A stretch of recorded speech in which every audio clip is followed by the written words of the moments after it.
आधर्षां नित्यपुष्टां करीशिने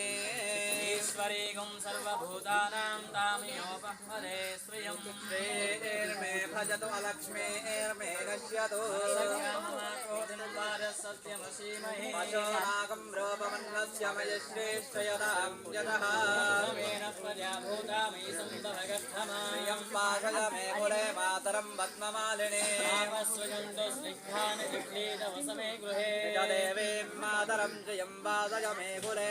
आद्धां पुष्करिणीं पुष्टिं पिङ्गलां पद्ममालिनीं चन्द्रां हिरण्मयीं लक्ष्मीं जातवेदो ममावह आद्धां यःकरिणीं यष्टिं सुवर्णां हेममालिनीं सूर्यां हिरण्मयीं लक्ष्मीं जातवेदो ममावह